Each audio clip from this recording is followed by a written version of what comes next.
Think Again TV is produced by Centre for Inquiry, Canada's premier venue for secular humanists, atheists, skeptics, and free thinkers. Good morning, everyone. Hi, everybody. My name's Jamie Warner. I'm the Executive Director of Centre for Inquiry Toronto, and I'd like to give you a very warm welcome to our brunch with Richard Dawkins and Lawrence Krauss. Thank you so much for coming. Centre for Inquiry is a charity that works very hard to promote science and reason and also fun. What we're trying to do is, with this brunch, is one, get you guys closer to some people who do a really fantastic job at communicating science and secularism, but also people who do it in a very engaging and entertaining way. And so those little goodie bags are trying to tell you that science and secularism can be fun, it should be fun, and we're hoping that today you'll get a sense of that as well from our organization, as well as from the speakers. So what we're going to be doing today is open up for questions for Dr. Krauss and Professor Dawkins. And first off, we're just going to have a brief introduction and a few remarks from our development director, Justin Trottier. So I'd like to welcome Justin up, who is going to be starting off with a little introduction for Dr. Krauss. Unfortunately, he has to leave at about 10:15, so we're going to try and make sure that we get all of your questions for Dr. Krauss answered first. And then we'll move on and we'll have a nice little chat with Professor Dawkins. So Justin, if you take it away, please. Thank you.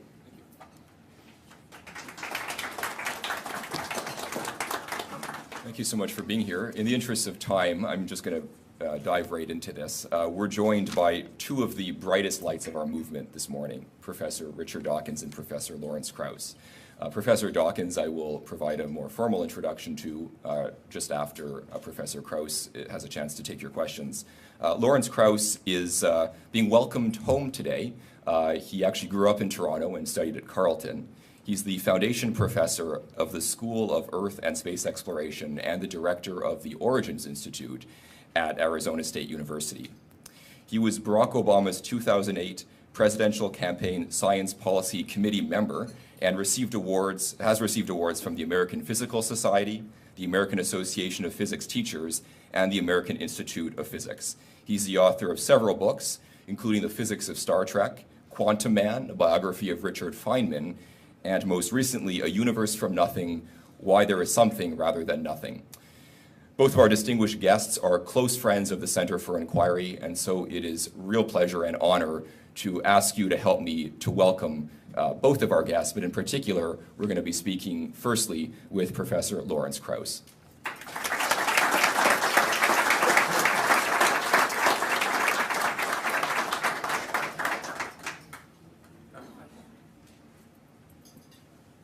Well, thank you all for coming out this morning. It's a really kind of amazing given the short notice we gave Jamie. That's my fault. I wasn't certain of our schedule and kept saying, yeah, it sounds like a good idea, maybe. But I'm really happy to be here with Richard and all of you. And it's really quite amazing, actually, that it all happened and you managed to find a room in the hotel and everything. I think I'm primarily going to answer questions. I think that we've been talking a lot. I don't know if any of you got to see the movie. I hope if you didn't, you get to. There are now 4 showing, so hopefully that you can get into one of them. And we had a very good interview yesterday on TVO with Steve Paikin, who's a very good interviewer, and I think both Richard and I really enjoyed that. And it brought out some different things that I don't think have been discussed a lot. And I think the thing that intrigued me the most and that I've been thinking about lately is this notion of spirituality, which we were talking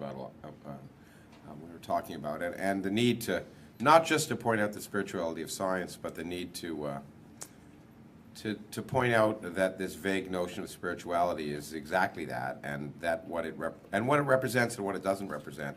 Representing, in some sense, for many people, the need to maintain what they get from religion without the religion, but on the other hand, the worry that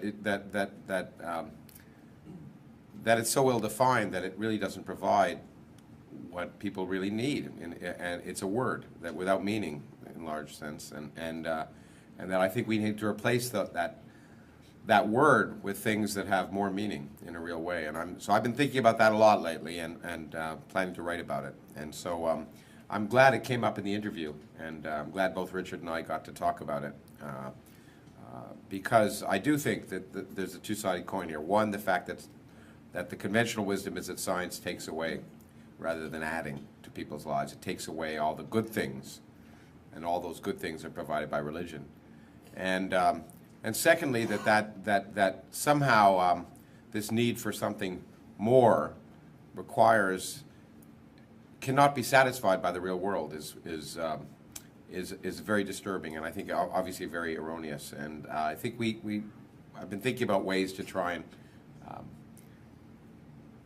conquer that notion and try and come up with something better. So stay tuned, and I'll be writing on that. I think that's all I'm going to say, and I'd be happy to answer questions for a while, and then turn it over to Richard, who'll be here for the next 2 or 3 hours. No, I'm just joking. We haven't chained underneath the table. Yeah, that's right. So I'll just take him, I guess, yeah? Reading about the fact that the Higgs boson, you said that you didn't expect it to actually be found at one point. I was hoping it wouldn't be. Yeah, I was sure it didn't exist, actually. And Hawking said the same thing. He didn't expect it to be found. He even put money on it. Yeah, he does that a lot. Yeah. Is there anything that, since that has been found, now you've changed your mind about other things that maybe it's possible that they'll find things that you previously... It's changed my thinking a lot. This notion, I wish I had time to really go into a proper discussion of the Higgs boson, because it's a remarkable cap of a 50-year intellectual journey. It's one of the greatest, next to perhaps Darwin's discovery of evolution, I guess is the way to put it. Next to that, I think in modern times, it's the most amazing intellectual journey humans have ever taken, and it should be celebrated as such. And I really love talking about it because it weaves in all of modern science. I thought of writing a longer. I've written a bunch of short pieces about it. Maybe I'll write a long piece. But in any case, it really is this capstone of this journey that's involved theorists and experimentalists for 50 years, and it really is amazing. As a theoretical physicist, perhaps the most daunting thing in the world is to be sitting, from my case at night, because that's the only time I can seem to work, and to think for a moment that something you're working on is actually, that the universe actually obeys what you're talking about. It's very scary. And the good news is most of the time it doesn't. Most of the time you're wrong. So that's easy. But in this case, this notion that this beautiful edifice, the standard model of particle physics, fit together beautifully, but there was a missing piece. And the missing piece was that well, I'll give you, I can't help it. I'm a teacher. I'll give you a 2-minute discussion of it. I can't talk about how important it is without laying the groundwork. So the short version of this would be that, so there are these two forces of nature that are very, very different. The weak force and the electromagnetic force. And they're different as different can be. One's long range, one exists only over the size of the nucleus, and one is very strong, one is very weak. Neutrinos that experience just the weak force. There are 10,000 billion neutrinos going through every square centimeter of your body every second. And during the day, they're coming down from above. And at night, when you're sleeping, they're coming right up through the earth. They don't interact. They go right up through the earth, right through your bed, and right through your body. So think of that when you're trying to sleep tonight. And so that, you know, the weak force is so weak that a neutrino on average can go through 10,000 light years of lead without interacting once. Okay, and so the electromagnetic force obviously isn't so weak it's responsible for us being able to see. But it was recognized that these two forces could be understood as different manifestations of the same thing, which is really surprising and unusual. But another very important characteristic of science, I forget where I first heard this described. I certainly know Richard Feynman did, but I think I heard it earlier. It might have been Jacob Bernowski. That one of the hallmarks of progress in science is seeing the things which on the surface seem very different are really different manifestations of the same thing. And of course, again, when I look at Richard, I think of evolution in that sense as well. One of the great beauties of Darwinian evolution is the realization that this incredible diversity of life can come from a simple beginning. It's really manifestations of the same basic biology. And so these two very different realms of the universe were recognized as saying, well, the mathematics can describe them as being the same, but there's a clear difference. Electromagnetism is long range, weak force is short range. Well, in physics, we understand that because the electromagnetism is mediated by particles called photons, the same things that we see. They have no mass, and that's the reason electromagnetism is long range, because the way the force works is I spontaneously create a photon here, and it heads all the way over there and gets absorbed. Now, if it had mass, when I created it here, it would take energy, and it would violate energy conservation. So quantum mechanics says, as I often say, quantum mechanics says it's like the White House or corporate America. If you can't see it, anything goes. And in quantum mechanics, so if I violate energy conservation, as long as I do it for a little while, so short a time that I can't see it, then it's fine. So if the particle disappears again, no problem. That's called the Heisenberg uncertainty principle. But so if it's a massless particle, it can take very little energy, and therefore it can last a very long time before you'd notice the violation of energy conservation, and that's why electromagnetism is long range. But the weak force is propagated by particles that are very heavy. And that's why it has a very short range, because when they get popped out, they have to disappear very quickly. So that was predicted and known in some sense. But the problem is then, how could they be manifestations of the same thing? Well, maybe they're both massless. The particles that convey the weak force and electromagnetism are both massless at some fundamental level. Well, that's crazy because they behave very differently. But maybe, and this is the amazing leap of the human imagination and the hubris that in some sense is physics at the modern time. Maybe it's an accident of our existence. Maybe there's a background field throughout all of nature. And what happens is that the particles that convey the weak force interact with that field, and it's like, as I often say, swimming through molasses. As they interact with that background field, they experience resistance, and they begin to act like they're more massive. If you push your car, if your car runs out of gas and you push it on the road, you can get it going, but when it goes off the road and hits the mud, it stops, it feels heavier. So it's like there's this cosmic mud everywhere, and the particles that convey the weak force experience that mud, and the particles that convey electromagnetism don't. Well, that's beautiful. That's a nice story, like a biblical story. And if that were the story, if that were the way science were, it would just be like religion. But if there's that mud, quantum mechanics says if there's a field throughout space, if you slap that field hard enough at a single point, really hard at a single point, you'll kick out particles. That's what quantum mechanics tells us. So there's a prediction.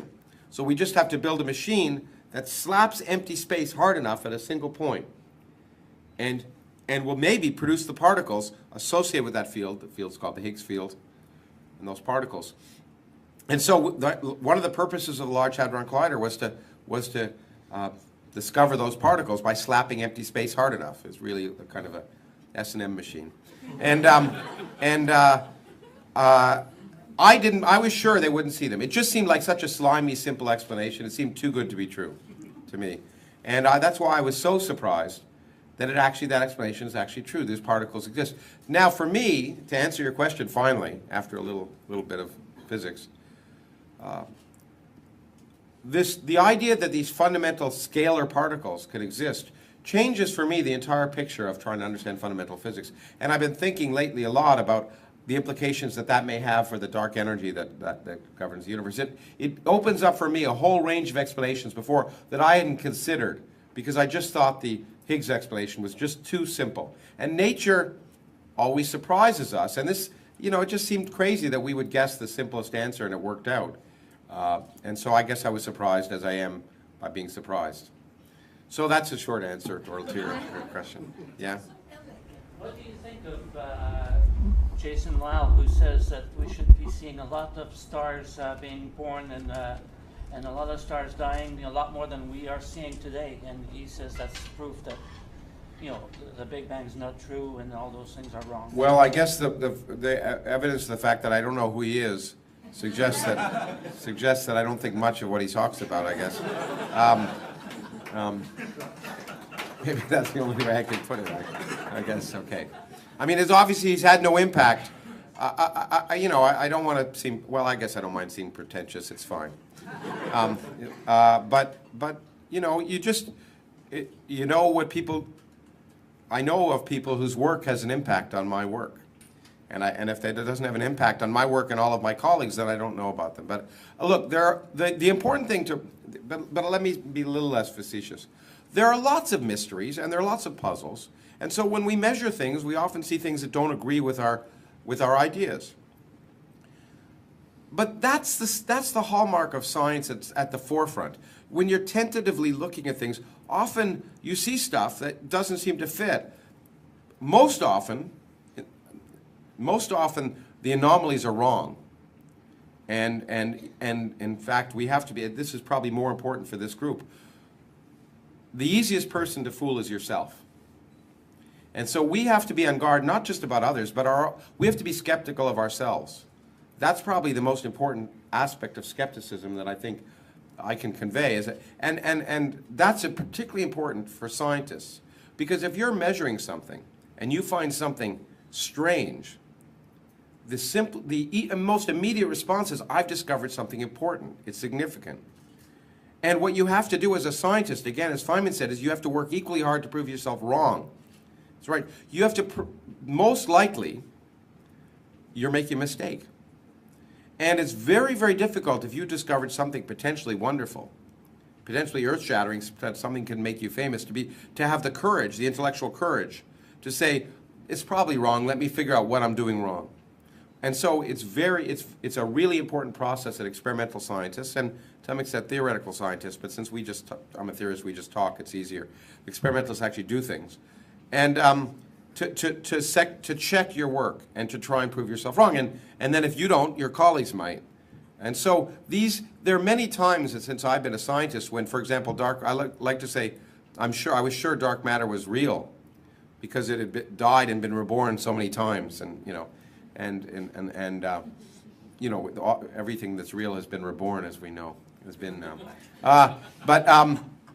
in any case, because there's so many times that you think some implication of your theory implies that there are too many stars, there too much clustering, and then what you find is when you look at things more carefully, that's really not an implication. So people who claim that everything is wrong are generally wrong. And the reason is the Big Bang, that's the other thing. When I hear someone say, look, this doesn't agree, and therefore everything is wrong, that's just not the way science progresses. Science is based on a huge amount of experimental data, and the hallmark of progress is not to show everything's wrong. Einstein didn't show everything was wrong. In fact, Einstein did exactly the opposite.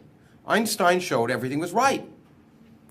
What there was two theories, one of Maxwell, theory of electromagnetism, and one of Galileo, that when you're moving at a constant rate, you continue to move, and you can't really tell whether you're moving or not. All of you have had the experience of, if trains in Canada are smooth, of being in a train station and looking at the train next to you when it was moving, and you didn't know whether you were moving or it was moving out of the station. Well, it turns out those two things are both right. They're both obviously true because they're both satisfied by the test of experiment, but they're incompatible. So what Einstein said is, I'm not going to throw out those things that are right.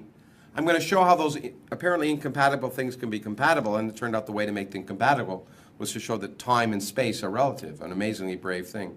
So I get hundreds of letters, I get tens of letters every week about it, with theories of the universe explaining how everything we know is wrong. And the minute someone says that, I know that I can, if I was like, I think, Lord Kelvin, who used to read, in the old days before they came in as emails, they used to be hard paper. And one of my favorite responses to those crackpot letters was his when he said, I'm sitting in the smallest room of my house. Your letter is currently in front of me.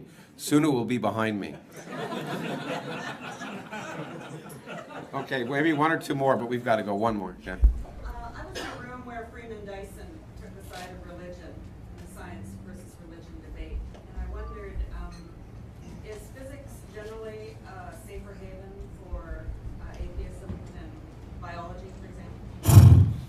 Well, you know, the key point to, I mean, Freeman just likes to be contrary. Freeman's a good friend, but he generally disagrees with whatever everyone else agrees with. It's just his property of him.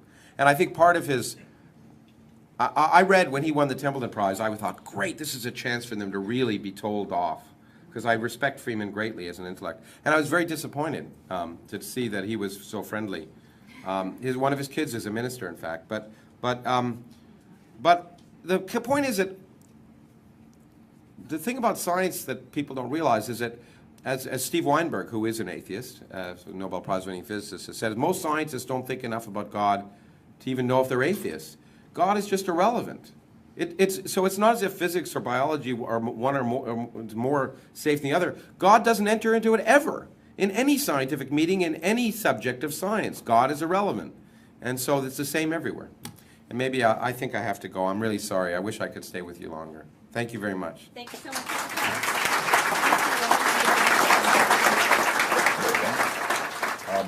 I've been asked to say a few words about the religious and secular landscape in Canada, just so that both of our guests, but in particular our remaining guest, Professor Dawkins, has a bit of context while he's in town.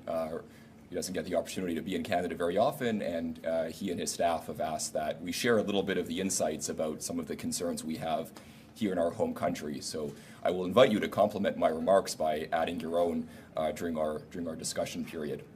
I think right off the bat, I should make it clear that Canada has a very strong reputation as a liberal, scientific, and forward-thinking country. It was the third country to legalize gay marriage, and of course our new premier is an openly gay woman. Our charter guarantees freedom of thought, freedom of opinion, and freedom of expression, and it is very rare to see the religious right taken very seriously here in Canada. But much of this may be the veneer of Canadian politeness and political correctness, at least according to Canadian journalist Marcy MacDonald, who wrote a book called The Armageddon Factor, The Rise of Christian Nationalism in Canada. MacDonald, who actually spoke at the inaugural event for our capital branch in Ottawa, argues that through political appointments, manipulation of the judiciary, and other actions both symbolic and substantive, our current federal government is seeking a long-term shift towards American-style religious ideology. In March of 2009, in a now rather infamous example of her remarks, Conservative Member of Parliament Gary Goodyear refused to answer a journalist's question about whether he believed in evolution. Instead stated, "I am a Christian, and I don't think anybody asking a question about my religion is appropriate." This might be laughable coming from your average politician, but Gary Goodyear is not your average politician. Gary Goodyear is Minister of State for Science and Technology, a cabinet position he continues to enjoy. Flash forward to February of this year, when our government launched in a mosque the Office of Religious Freedom. The office is headed by Andrew Bennett, who is a dean at a Christian arts college housed in a church in Ottawa. In writings on his university's website, Bennett, our new ambassador for religious freedom, has described Europe as suffering from secular fundamentalism, and then went on to argue that the greatest genocides in history have been perpetrated in the name of secular ideologies. Our government opted to close the existing International Center for Human Rights and Democracy and instead appoint a Christian apologist to open an office that many fear will provide benefit mainly to Christian lobby groups. I suppose we should wait and see. While south of the border, the mixing of public funds with public schools would be unthinkable, here in Ontario, as all of us in this room are well aware, we fully fund a Roman Catholic school system, while many other provinces provide public subsidies, sometimes as large as 60 to 70%, to fund private faith schools, including in Alberta, private evangelical schools that we know teach creationism. Government support for religion in Ontario's Catholic system has regularly pitted basic human rights against archaic religious privilege. Within the last decade, Catholic schools have banned atheist books, such as the novel by Philip Pullman, The Golden Compass. They've suspended a student for wearing the word pro-choice on her shirt. They've fired teachers for getting a divorce. They violated the Charter of Rights and Freedoms by prohibiting the establishment of gay-straight student groups in their schools. And of course, they continue to exercise their so-called right to block non-Catholics from attending or teaching in these taxpayer-funded schools. In separate but equally concerning developments, government scientists in Canada have recently been prohibited from speaking directly to the media about their work, particularly in the area of climate change. The Canadian government has come under increasing pressure from science advocacy groups such as the American Association for the Advancement of Science, the Royal Society of Canada, and Democracy Watch to reverse these policies, but have consistently failed to heed their advice. Suffice it to say, we need all of your help. We're building a structure that will ensure a long-term institution to fight for secularism and science here in Canada, but we can't build that without you. We're excited to announce the launch of our Donor Circle program, a circle of friends committed to our shared vision for a country where church-state separation and evidence-based public policy is front and center. Donor Circle members will be at the forefront and at the front lines of CFI. You'll join us at focus group sessions to discuss new programs.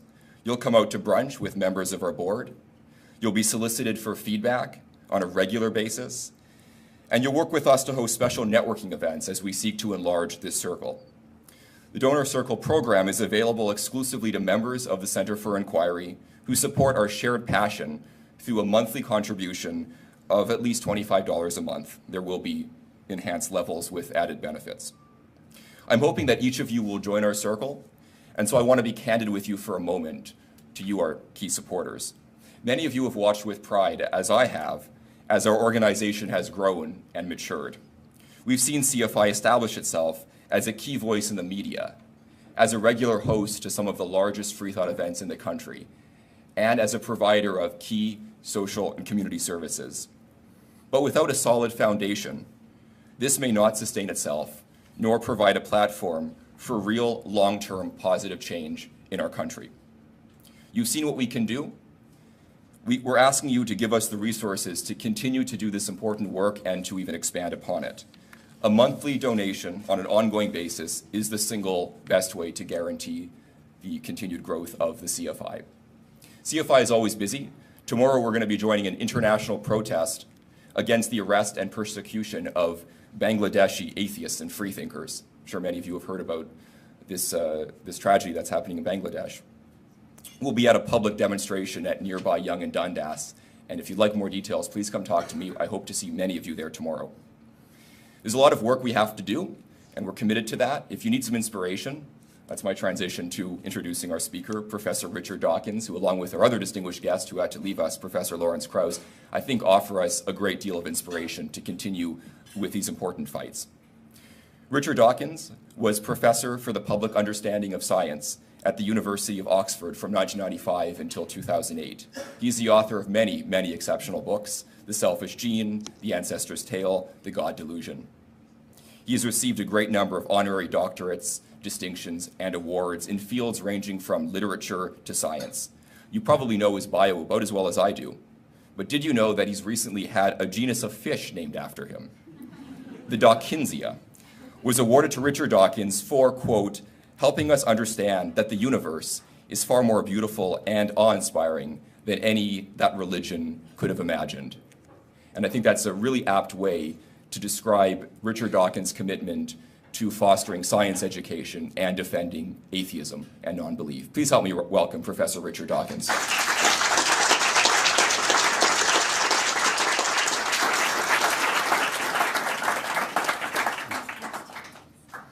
Well, thank you very much. I was very disturbed to hear Mr. Trottier's account of what's going on in Canada at the moment. I didn't know about that, and I applaud what the CFI in Canada is doing. Let me know if I can help in any way. I listened attentively to Lawrence's comments and was very amused, as everybody else was. On the TVO broadcast yesterday, I was somewhat amused in a sort of backhanded way by the way the anchor described Lawrence as the funny, nice one.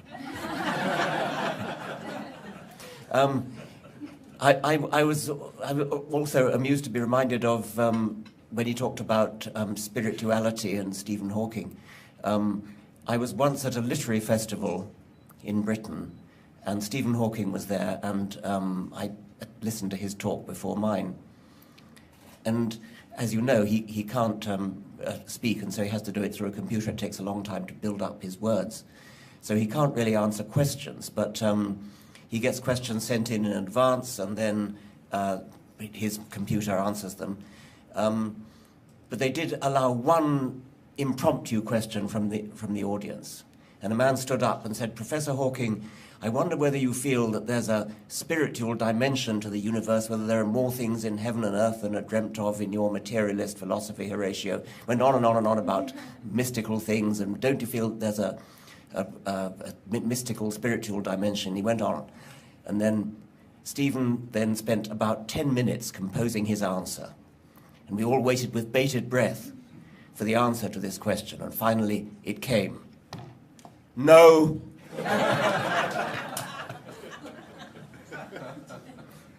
I also, when Lawrence was talking about the Higgs boson, I, of course, didn't understand what he was saying any more than any of you did.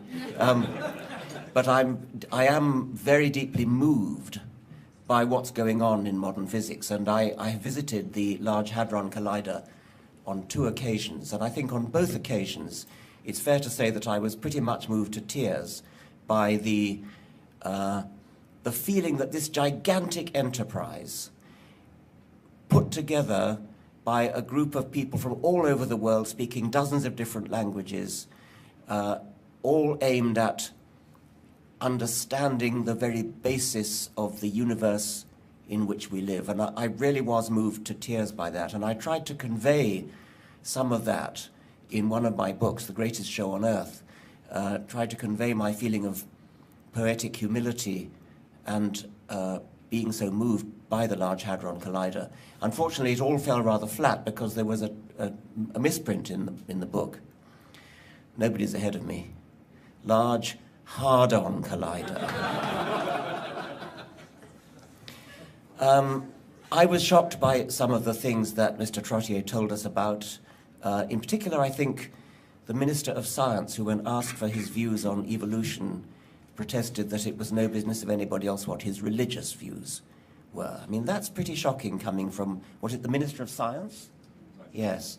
I have not come prepared to make a speech. I said that all I could do was answer questions. I'm very happy to answer questions from anybody. Yes, Emma. I'm a magician by trade, and I get the "how did you do that" question often. And so I see lots of superficial curiosity, but no one ever following through to do the research or to think about it seriously to actually figure out how any of it was actually done. They say, "How did you do that?" But their curiosity is being bounded by something, and either as a teacher or a biologist. Do you have any thoughts about what that something might be, where did it come from, and how do we get rid of it? I'm actually very interested in your profession. I think it has rather important, almost philosophical implications. I prefer not to use the word magician because people confuse that with the sort of supernatural magic which you get in fairy tales. So I like to use the word conjurer instead. I do think it's interesting the way what people in your profession do is so uncanny and so beyond the comprehension of even those of us who know that it's only a trick. And so it ought to serve as a kind of cautionary tale in skepticism for when we are told stories of miracles that people believe to be supernatural. When you see what can be done by a really skilled conjurer, you ought never to be fooled by something that appears to be supernatural. And many people are. I think you're probably right that the curiosity people show is rather superficial. I recall with really deep shame my own lack of curiosity when, as an adult, I forget how old, but I certainly wasn't a child, I saw a trick being performed on television, and it was a man, a near-naked man, with a fish hook through his back, in the skin of his back, and a bit of string tied to a railway truck. And he was purported to be pulling this railway truck with this little bit of string tied to a fish hook in his back. And my reaction then, and I blush as I say to say this, was to feel that probably is supernatural. I mean, how could I be so stupid as to think that an obvious violation of the laws of physics was actually going on before my eyes?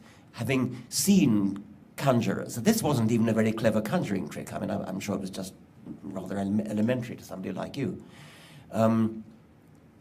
So I sort of feel, and nowadays I take rather pride in my skeptical outlook on the world, but I sort of feel, well, if I could be fooled by such a stupid trick as that, I should be more sympathetic towards others who tend to be lulled into gullibility.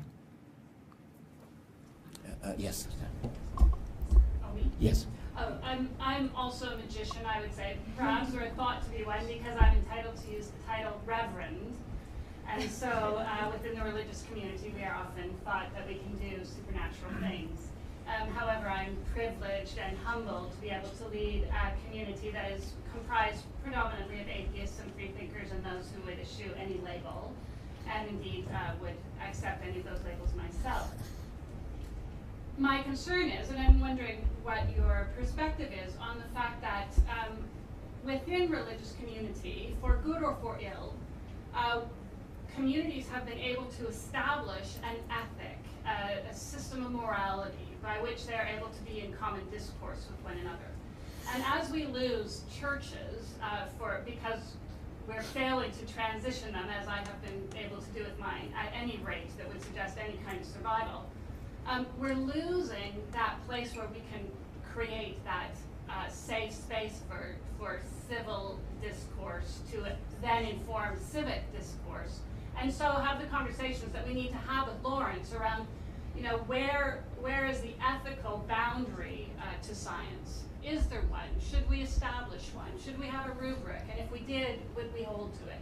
And those kinds of conversations, and so that we can have the conversation about how religion is influencing politics. So we're losing a lot of that, because as people race from religion, they end up so often in isolation, and so those conversations don't take place. How can we counter that? It's tragic, I think, that the ethical discussion, ethical discourse that we need to have in society has for centuries been hijacked by religion, by what amounts to a pseudoscientific worldview, has absolutely nothing to do with entitlement to talk about ethics.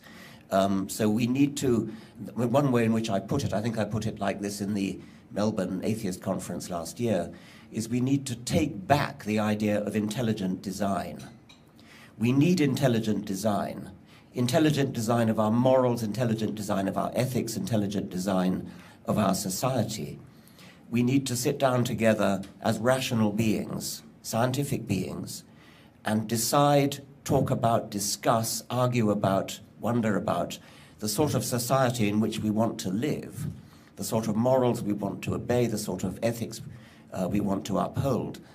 Intelligently design that, rather than get it from some Bronze Age barbaric text. I think that anybody who actually reads the Bible or the Quran would be totally horrified at the thought that anybody could get their morals from there.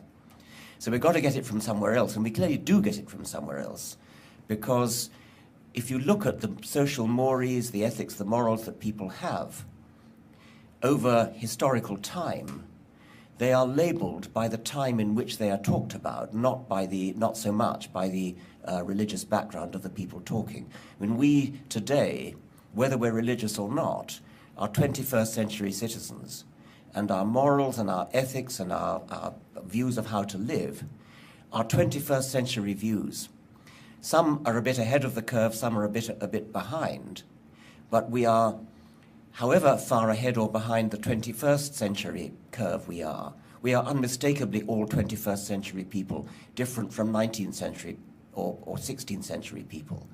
If you look at the 19th century, even people in the vanguard of moral and political thought, like T.H. Huxley, like Charles Darwin, Abraham Lincoln, their views today would shock us.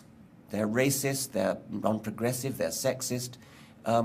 We have moved on, we've all moved on. So that there is something, I've called it the shifting moral zeitgeist. There's something that moves on from century to century, and it owes nothing or almost nothing to religion. So clearly we're getting it from somewhere else. And it seems to me that we should try to intelligently design where it comes from, and write down what it is that we feel is right and what we feel is wrong. It doesn't come from Scripture. It doesn't or shouldn't come from fear of punishment and hope of reward.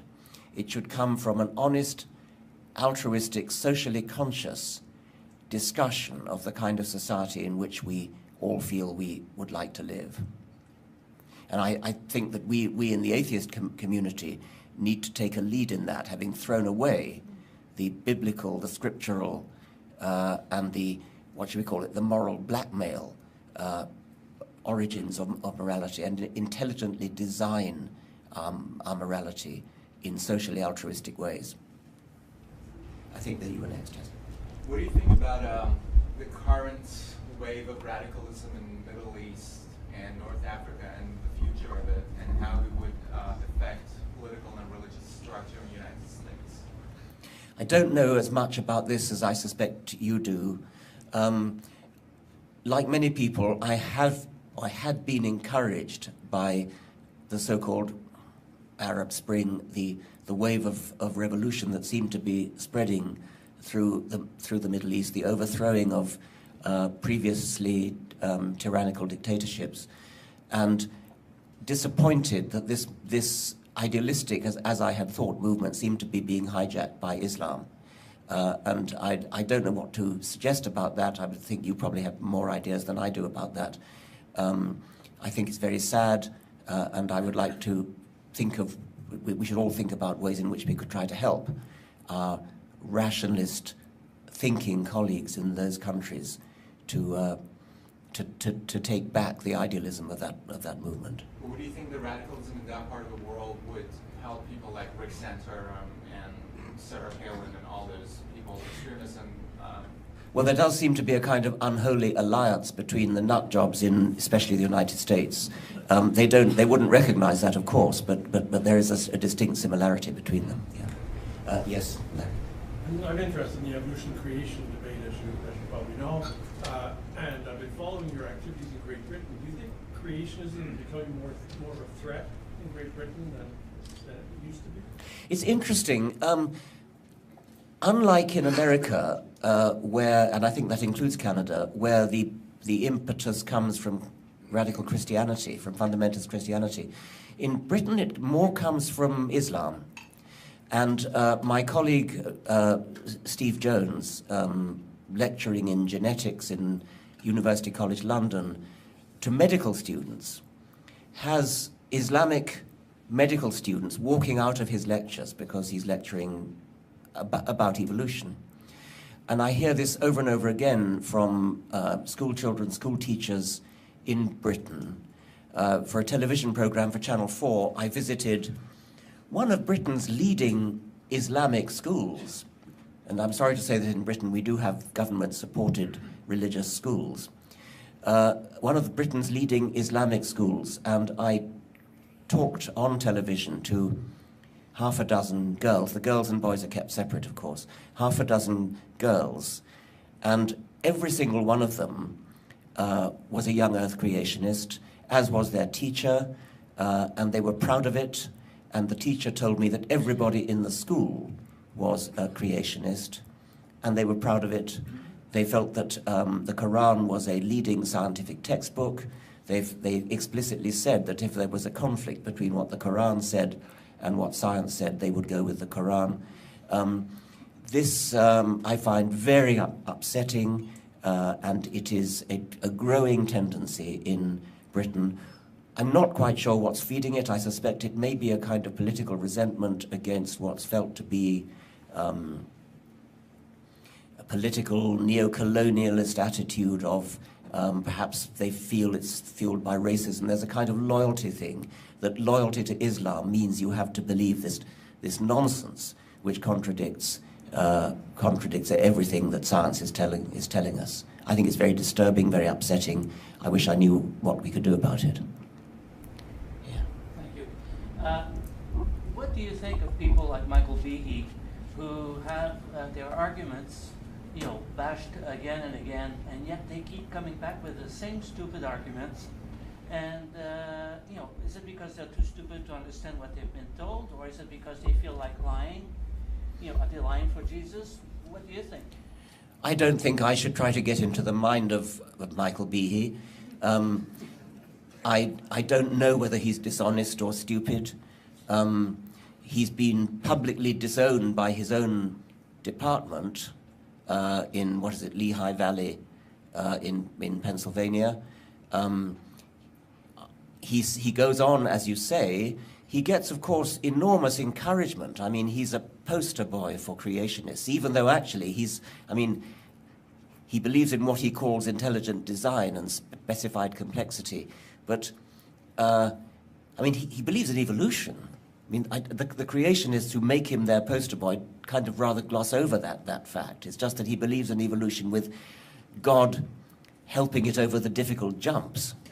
But nevertheless, he's a kind of rock star of the creationist movement. And I guess that may seem flattering, I don't know. I mean, I would have thought any decent scientist would have preferred to look for the respect of his scientific colleagues, but whatever else he's doing, he's not doing that. Yes? I'm a psychotherapist, and I get a lot of pushback not only from colleagues, but my association, about when you deal with a client who is going through some guilt or other issues that is related to religion. Either you're supposed to work within their belief system or get around it, but not to attack religion and that sense of rationality. And I was wondering about Britain, how they handle it, or are you aware of it, or how I could create more change within the field? I don't know what shrinks, let's just say, for generalize, are taught to do. I mean, I know that my ex-wife is a Samaritan who deals with distressed people phoning in, threatening suicide. And they are told in no uncertain terms in their training, Samaritans don't preach. They let the person talk. And I think what you're talking about is something similar, that people in the psychotherapy professions are probably taught not to try to change the views of their patients in that kind of way. I've met that in teachers as well. Teachers who are suffering when trying to teach evolution, when children say, "You're upsetting my religion." The teachers have been told, you must not upset their religion. You must go along with their religion, teach them the science, but don't tell them that your religion is a load of rubbish. I wouldn't tolerate that if I were a teacher. I mean, if I were a teacher, and I suspect if I were a shrink, I wouldn't be capable of holding my tongue in that sort of way. Why should I? If somebody is talking obvious nonsense, then it seems to me would be my duty as an honest person to say so, but then I probably wouldn't last long in that profession. So I don't have any advice for you. You know better than I. Yes. Sorry. Okay, let's have this one first, okay? I have a question about your current view on why seemingly the United States is such a paradox that the developed nations, it is so religious. And I know that in one of your books, you wrote at one time that, in your view, perhaps it was because there was so much competition between the various choices for religion. Whereas in one of his books, Sam Harris, I think, wrote that, in his view, and in the research seems to bear out that where there are chasms in terms of social disparity, both income and class and so forth, that's where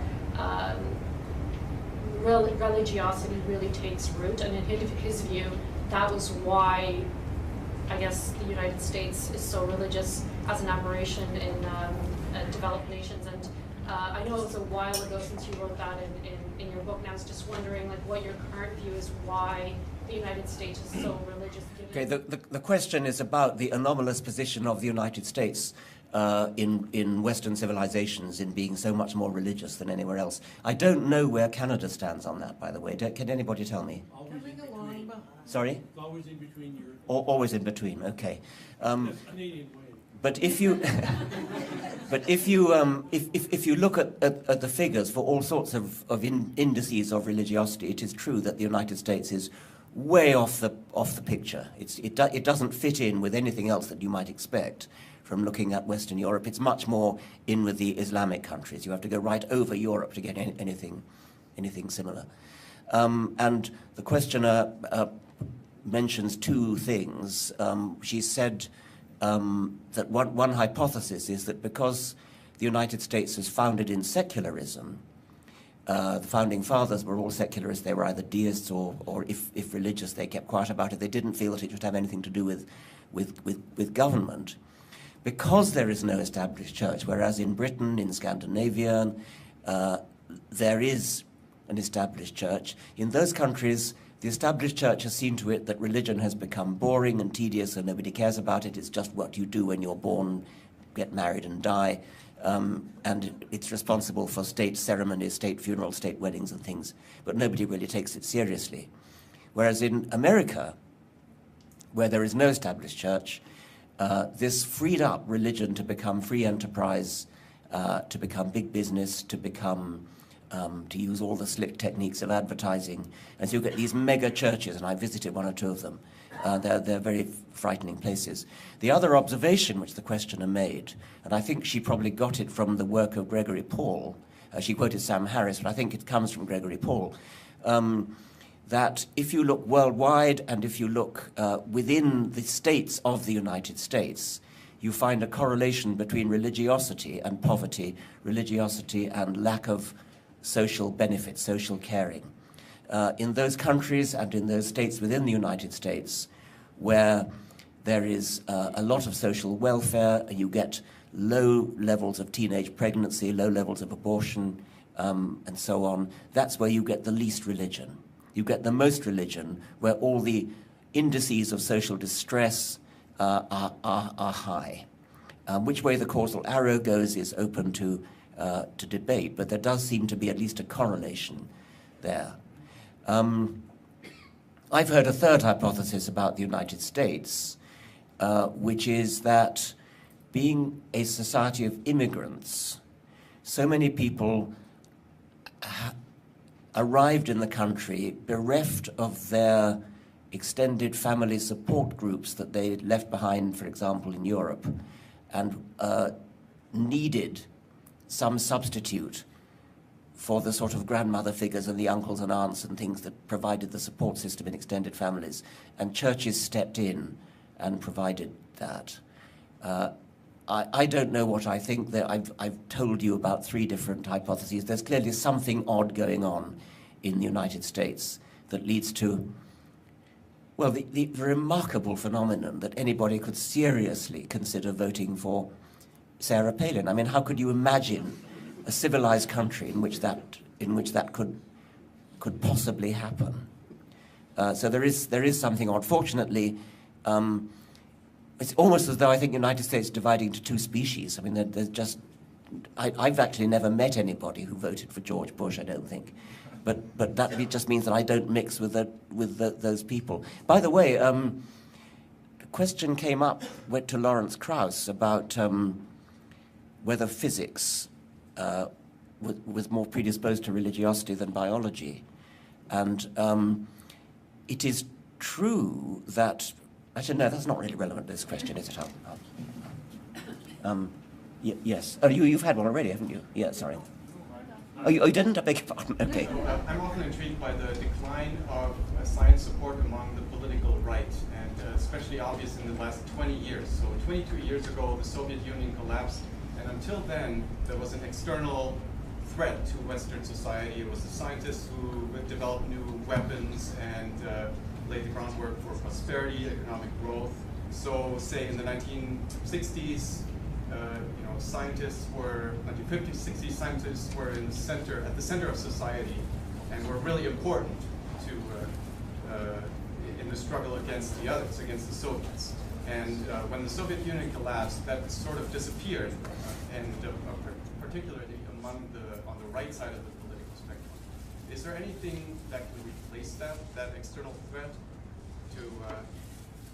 Yes, it's interesting that it's a major theme of 1984, isn't it? That the ruling dictatorship, the ruling party in 1984 had to have an external threat in order to motivate people, and so there was a more or less fictitious permanent war going on between the three great powers, and then there was the great public enemy. I forget his name. Goldstein? No. I forget his name, but there had to be a public enemy. And I mean, I take it, are you suggesting that after the collapse of the Soviet Union, Islam took over as the sort of bogeyman? Is that what you're leading towards?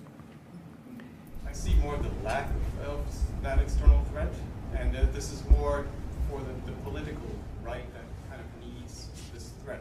It's not so much the left side of the spectrum that seems to be motivated by that. Yes. Well, it's an observation. I take your observation, and I think it's interesting. I have no real comment on it. Yes. Yeah. There's a saying that says, bad ideas don't die. The people who have bad ideas die. And I kind of was thinking about that in regards to like evolution. They don't really die. They become the junk DNA of our past, right? We're aware of these ideas and we dismiss them as being stupid or idiotic.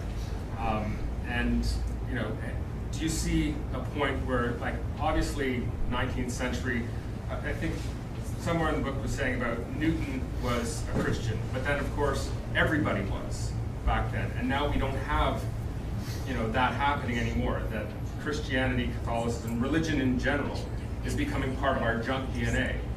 But how many generations do we have to wait before we finally leave that to the fishtails of our genetic past or our theoretical, intellectual past? Needless to say, I look forward to that day. It's coming more slowly than I would have thought. But I mean, it is coming, and the broad sweep of history is going in the right direction. But it's a kind of sawtooth rather than a steady decline. And I think you can expect that when something is in its death throes, it tends to lash out. And so we can expect to see some of that before it really does become junk DNA. Many of you have probably seen that great Canadian Steve Pinker's latest book, The Better Angels of Our Nature, where looking at at history in the very long term, all the indices that he looks at very systematically seem to be moving in the right direction, but it is a slow process. Yes. So I went to rabbinical college in the 90s, and I never totally got over the foundational myth of Judaism, that it was a revelation experienced by my ancestors. How could a nation have accepted a lie that's supposed to have happened to themselves? Do you understand the question? Most myths happened to some dude and he spread the word. But Jews believed it happened to them, themselves, or Grandpa told me it happened to him. I'm not quite sure I get the point. How did a national myth begin? Yes. Where they all believed it happened to themselves. I met this, I actually had a very nice dinner. I was invited to dinner, my wife and I invited to dinner by the chief rabbi in Britain, with about 15 other people. We were the only non-Jews there. And it soon became clear that they all bought into the idea of specialness of Jews. And one of the most impressive things I was told, and I think it's true, is that there is a quite astonishing mismatch between the proportion of Jews in the world and the number who have won Nobel Prizes. I mean, it is just a quite staggering mismatch. That's something like less than 1% of people in the world are Jews, and something like more than 20% of Nobel Prizes have been won by Jews. So there's a certain amount of empirical support for specialness. And I tell you that story because it impressed me, but I still don't think I quite understand the question. The question is, the ancient Israelites believed that they personally experienced God's revelation. It wasn't like Moses was one guy saying, hey, guess what happened to me? everyone went through the desert. Everyone walked through the Red Sea. And then they told their kids, and their kids told their kids all the way to 2013. Yes. So how did they all come to believe it happened to themselves? Wouldn't some guy say, that didn't happen to me, I didn't go through the desert? Well, but I mean, well, of course they didn't. They thought their ancestors did. First generation had to think it happened to them, or dad happened to dad. Well, I don't know. I mean, I don't even know whether that's different from the myths of the ancient Greeks and things. Is it? Greeks talk about Zeus or Hercules, not themselves and their moms and dads. Yeah. Okay. I think I just don't get it. Sorry. Yes. It's your tombstone, Richard. I can only be 3 words. Would they be the selfish gene, or he defined religion? Or what? Oh. Oh God, I don't know. I don't know. I don't know. It's facetious, obviously. The weight in your life. I once was asked to write my own epitaph. A little bit more than three words. I'll see if I can remember it. Others lived beyond his means, a giver, not a taker. He was less selfish than his genes, more blind than his watchmaker.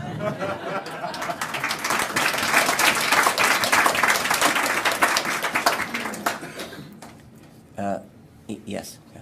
As the author of Great Show, I have a question about, I guess, the education of the next generation of the seculars and humanists.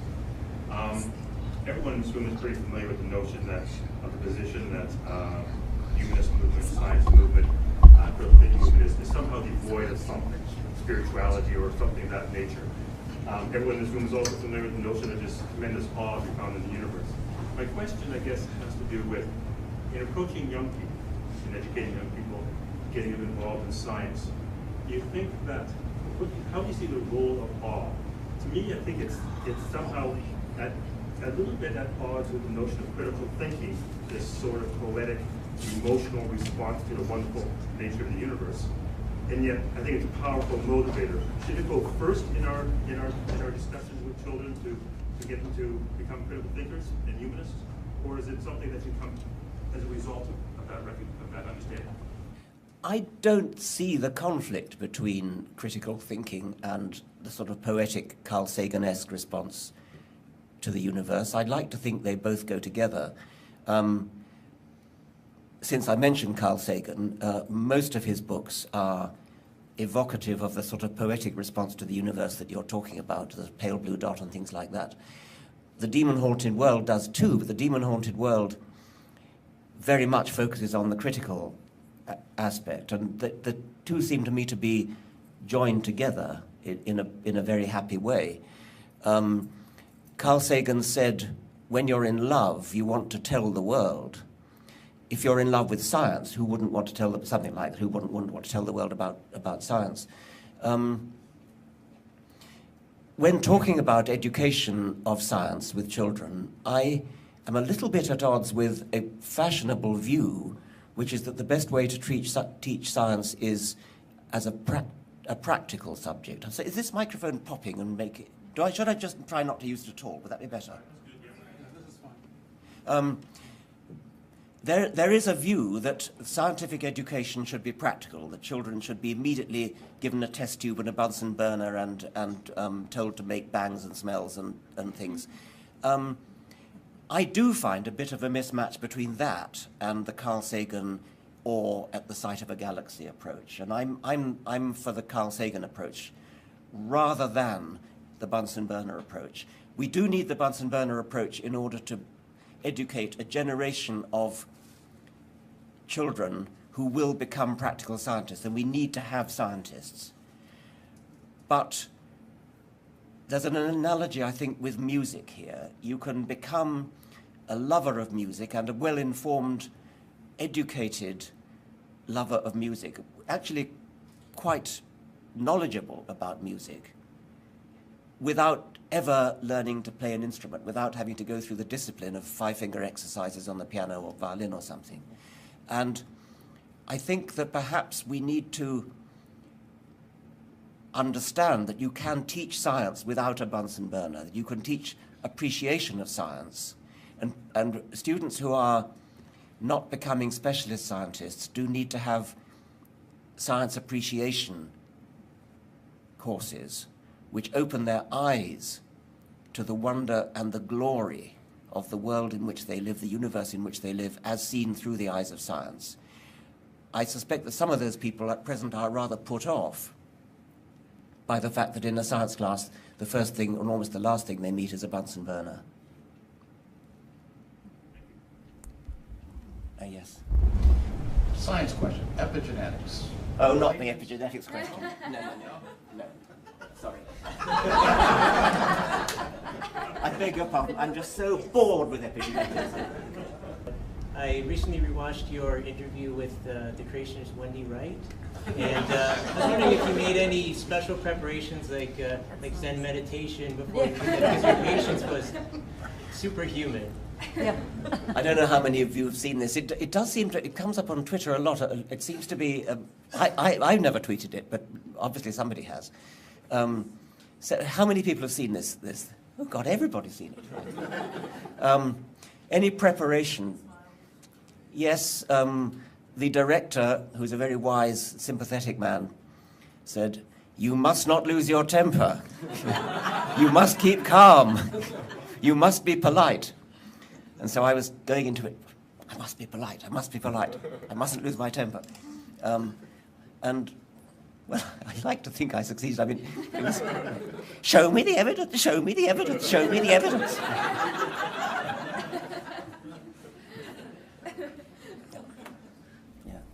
Another trivial question. Many public intellectuals in Britain have accepted knighthoods. If you were offered knighthood or the Order of Merit or something, would you accept it, and why or why not? Yes, I think I would. I mean,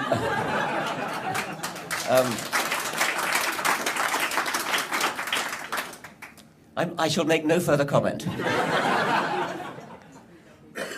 Yes. When debating for atheism, what do you think is the best way to bring together human morality and science together? Human morality and science. And science. I don't think I'd go as far as Sam Harris, who's written in The Moral Landscape that he thinks that science can more or less tell us what's moral, but I think he makes some very good points. I do think that secular moral philosophy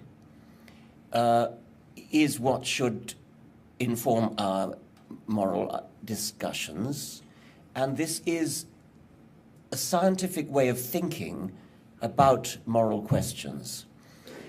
I don't think that science can tell you ultimately what your criterion for right and wrong should be, but I think what it can do, which is what secular moral philosophy does, is to point out when you are confused, when you're making contradictions that you hadn't realized, when one part of your belief system is incompatible with another part of your belief system. I think a scientifically informed way of looking at morals would probably downplay the sheer yuck reaction. For example, suppose we took the morality of eating meat, and we might inform our discussion by thinking evolutionarily about the reason why we make a distinction between cannibalism and eating other mammals. And there are no doubt good reasons for making that distinction, but at least it's not an obvious distinction. It's not something where we should immediately say cannibalism, yuck, eating beef, fine. We ought to at least think about what the distinction is. When Lawrence Krauss was having a debate with some Muslim spokesman in London, he mentioned, I think briefly this morning, this Muslim spokesman, as it were, put him on the spot by saying, "What's wrong with incest?"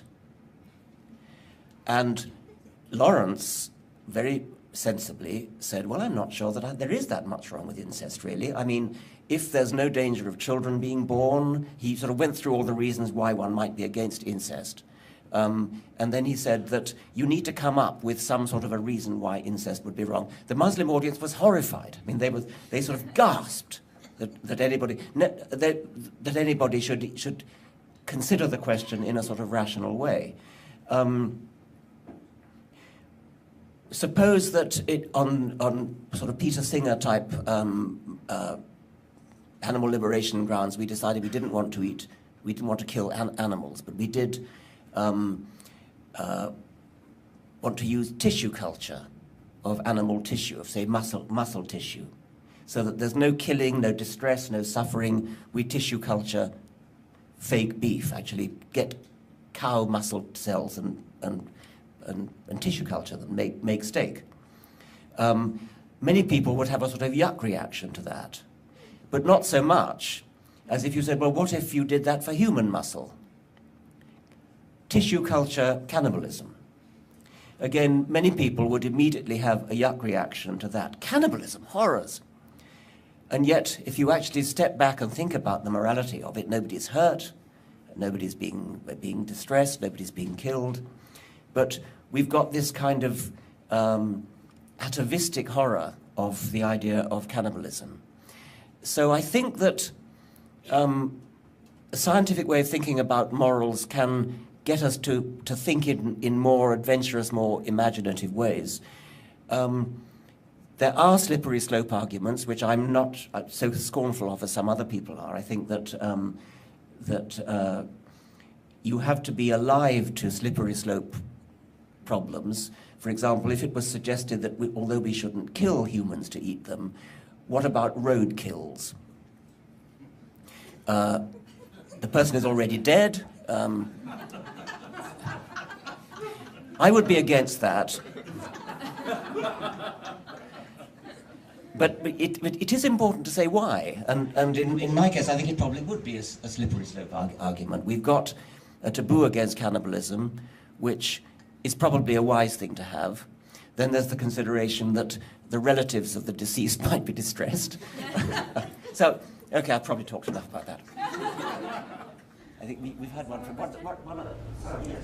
Yeah, sorry. 2 more questions? Oh, 2 more questions. Yes. We're very grateful for your public life, and just any comments on if you plan to continue and for how long, or what are your plans for the future, for example? Go a bit louder. Plans for the future, Richard. Plans for the future and specifically your public life. Oh, plans for the future. Well, I've slightly abashed to admit that I was persuaded to write an autobiography, and I agreed to do it and signed a contract with the British and American publishers who were very keen. And I got a bit daunted by it, and so when I got halfway through, I decided to cut it in half and make it into 2 volumes. And that gave me a wonderful feeling of achievement, because I suddenly realized I'd already finished volume 1.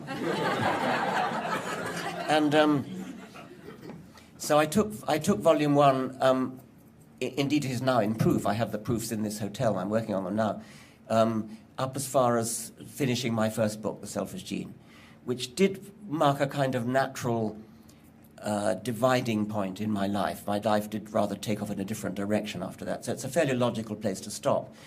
The other reason, apart from getting this nice, warm, glowy feeling that I'd achieved something by finishing a book, there was another reason for wanting to split it into 2. I decided rather early on that this was not going to be a kiss and tell autobiography. I was not going to have any of my personal, private life in there. And that, I think, was a very good decision. I'm going to live up to that. But it made the first half of the book, which is largely about childhood, seem a little bit anomalous, because you can't write about your own childhood without being personal and intimate. And I felt that if I had been personal in writing about childhood and then suddenly stopped, and when I got to sort of more adult personal things, it would look anomalous and look odd. Dividing it into 2 volumes with 2 years between the 2 volumes kind of makes this natural break. And so that was a highly confidential reason why I decided to divide it into 2 volumes. But volume 1, I'm not allowed to call it volume 1 either. It's got to have a separate name. The publishers insisted on that. And that's coming out in September 2013. And the second half will be in September 2015, with paperbacks in intermediate. Yes. one more question, I think, I'm told. You've had, I think, a news back there.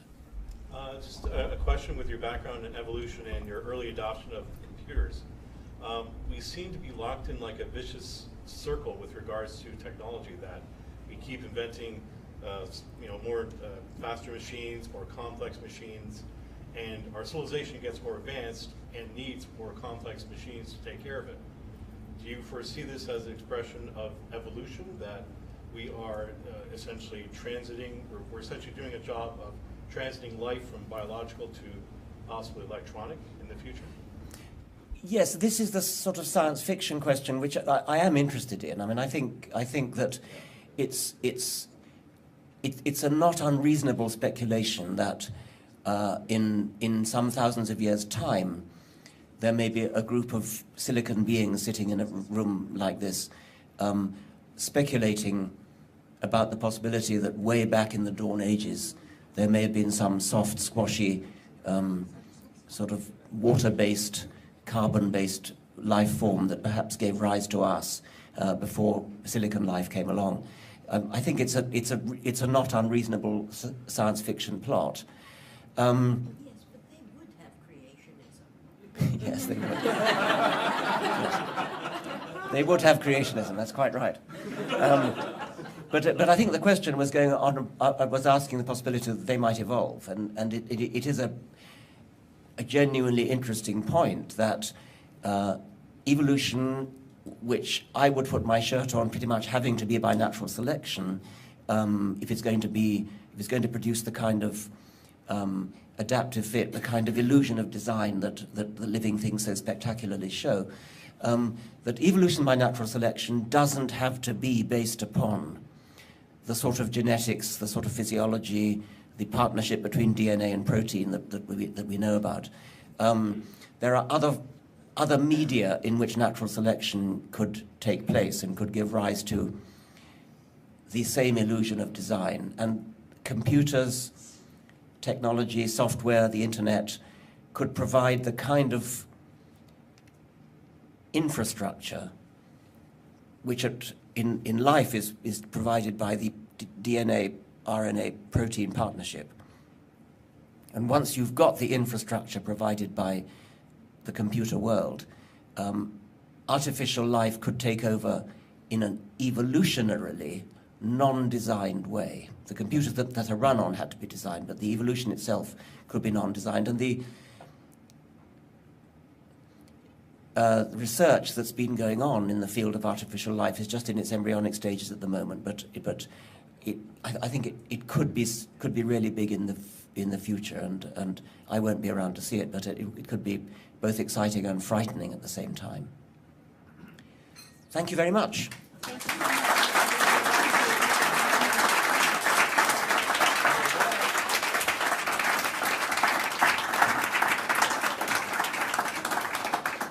Thank you ever so much, Professor Dawkins, for answering our questions today. I'm really just blown away to see that you've put the exact same level of insight and eloquence and humor into answering our small group's questions as I've seen you do on TV for millions of people. And I think that we're really very, I was about to say blessed, I mean gifted, fortunate today to be in this room with you, and thank you so much for giving us your time. I just want to mention, Professor Dawkins, I'm hoping that I'll get to call you Sir, Professor Dawkins, Sir Dawkins in a couple years from now. That'd be great. Sir Richard Dawkins. He will be signing books at the close of the presentation. And thank you all for being here with us today. For the closing remarks, I'm very proud to introduce our Chair of the Board, Kevin Smith, as well as our Vice Chair and Treasurer, Gary Fitzgibbon. Please. Thank you. Richard, I want to thank you. It is kind of loud. You get too close to it. I want to thank you for being our guest this morning. And we at CFI Canada appreciate you taking time out of your busy schedule to be with us. Really appreciate it.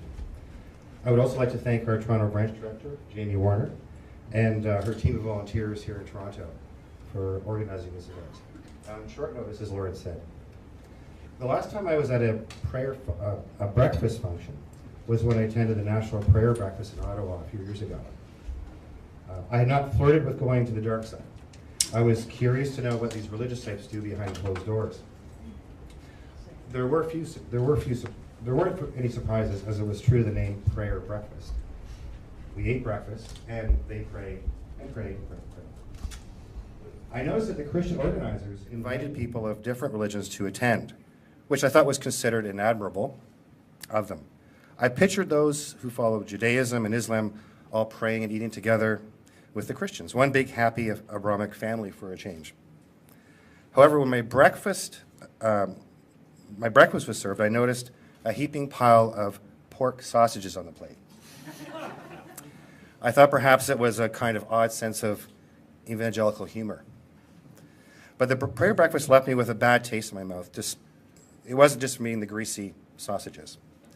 It reminded me that with Canada under the rule of a Christian prime minister, the Christian right in Canada is gaining influence. As mentioned earlier, scientists are being muzzled by the government. Funding is being directed away from secular charities to Christian ones, many that promote homophobia in places like Uganda. We at CFI Canada make it our business to bring attention to matters like these and to fight for secularist values every day. With your financial support, we can continue to do this. Richard, you do a marvelous job of fighting the same battle south of the border as we do here. High religiosity in the U.S. is unique amongst Western countries, and it is important that your voice continues to press for a major secular overhaul there. But we would love to have you visit Canada on a semi-regular basis. We could use your help with an occasional tune-up. So you're welcome anytime, and thank you very much for being here with us. Thank you. And we're going to, if you just want to come to the podium, Richard, we're just going to present you with a... Oh, you have to stand up to get your gift. Yes. You gotta work for it even more. Now, there's two things in the bag. One is maybe a bit odd. But we... Oh, no. Yes, I like odd things. Well, I'm Yes. the comic relief here because some of you will have read on Professor Dawkins' tweet that he is keen about socks. So we got him 2 weeks ago. Some gray socks. Oh, right. Oh, thank you. Canadian, a very old Canadian company, but of course the socks were made in China. The point about the socks is that they shouldn't be paired. They don't have chirality. Therefore, you should be able to buy any number of single socks. Who hasn't spent hours looking for the other sock? The babe wouldn't sell me. No, they come in pairs, whether they like it or not. There's 3 here. We thought we called the Holy Trinity of socks. There are 6 socks. They're not 3 pairs of socks. Right. Yes, that's right. Thank you very much. You're welcome. And this is actually a little nicer than socks. Professor Dawkins. Thank you. Ticking, isn't it? If anyone has a drum roll. There's no ticking, no. You don't think so? What does it mean? It's an Inukshuk. It's a incredibly Canadian artifact that's been designed by a Inuit artist. It's one of a kind, and we also have inscribed a special base for you as thanks for coming and doing this presentation with us. So. Inukshuk acts as a guide to take people home. I'm very touched. Thank you very much indeed. It's a beautiful thing. But does it actually have a symbolic meaning or something? Yes. Yeah, it's a guidepost, essentially. The Inuit Guide you the would way. put them on the hill, so they would see where the next one was. They'd go, then they'd see the next one, and they could find their way home in a white land. But that would be a big one. It wouldn't Yes, be very big.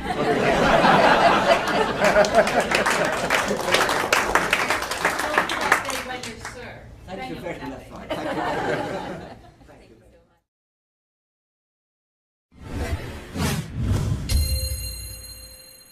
Think Again TV is produced by Centre for Inquiry, Canada's premier venue for secular humanists, atheists, skeptics, and free thinkers.